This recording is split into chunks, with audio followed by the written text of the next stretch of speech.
On behalf of the ANC NEC, he also has promised a focus on illegal mining, saying that will be addressed.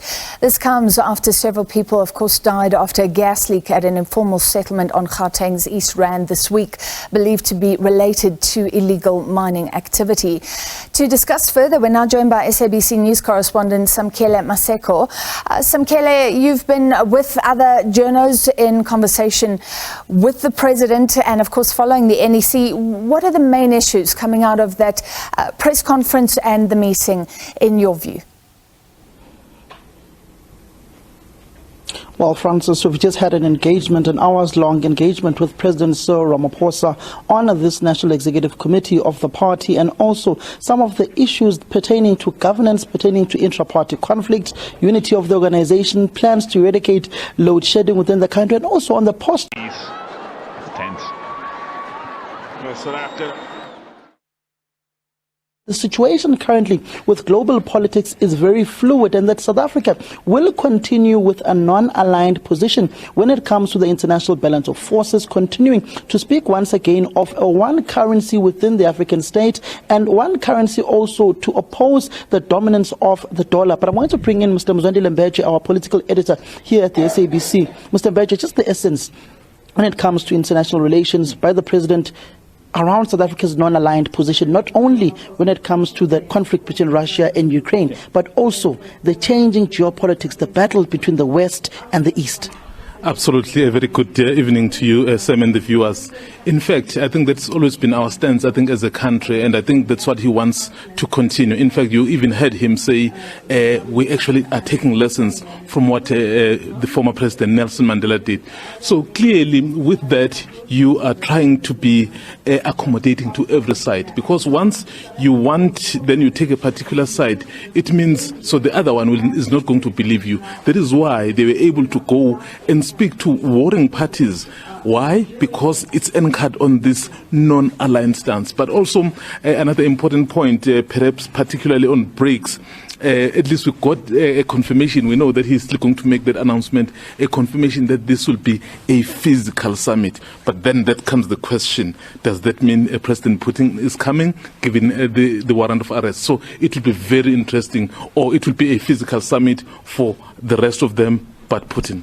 When you look at the upcoming BRICS summit, the preparations towards the summit, the darkness and the secrecy that they've dealt with this issue around President Putin, communication has been centralized to the president's office. What could be one of the main intentions of centralizing this communication of President Putin's supposed visit to South Africa in August for the BRICS summit? I mean, even if you look at Samkele, even if you look at the challenges that Russia is having internally with the Wagner Group, so clearly the issues of security are quite important, and I think Russian Federation would want that to be respected as well.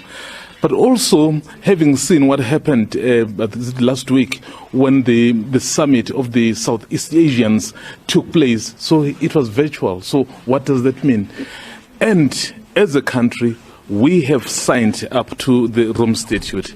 So will we just turn a blind eye? These are difficult questions. So I think one of the reasons why the country is very measured and careful in terms of communication, because they need to at least go very carefully around this aspect. But it is a difficult matter indeed. When you look at how candid and open he was, particularly when it comes to his presidency, when he was asked about the new dawn, if it's become a yawn, him saying no other president, any of his predecessors, have faced what he has faced. What does that tell you about this administration and the man in particular when it comes to the issues that is faced in office? In fact, there was something, in fact, you and I think we were quipping just after that to say, if the president were to be more engaging with South Africans, I think they'll get to understand a little bit better of what he's trying to do. In fact, he went as far as to say no president has faced the challenges that he has faced, and that he said some of the reforms that needed to be done, they don't have to, it's not something that's starting now, they go back 20 years. So he is basically saying to us, as much as you South African may have an issue and thinking that I'm not doing much, I'm actually doing so much which some of my predecessors should have done. So clearly that is the message that came through from that answer. But also if the president were to then honor this kind of engagement. Remember, we've actually, as SABC, spoken to him, and then he's promised that he's going to do a lot more engagements, but it's not been forthcoming. And then over time, some of these issues then pile up, and then of course you'd have this kind of things. But you do see that there's a lot more work that is being done. Perhaps he needs to just get his cabinet as well and his government to communicate more on some of the issues they are doing. But besides communicating, people also judge what you say by what they see on the ground. Is what they're saying being translated on the ground? That's another question.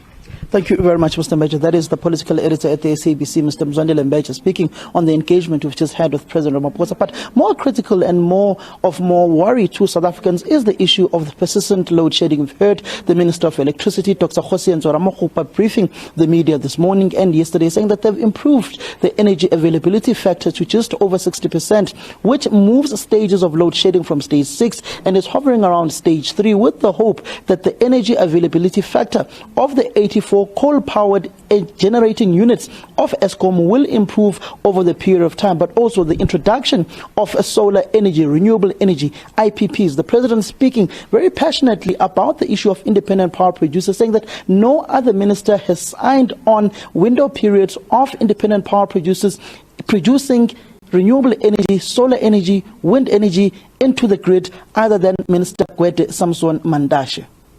All right, thank you very much. Our reporter who's been engaging with the president as well, Samkele Maseko.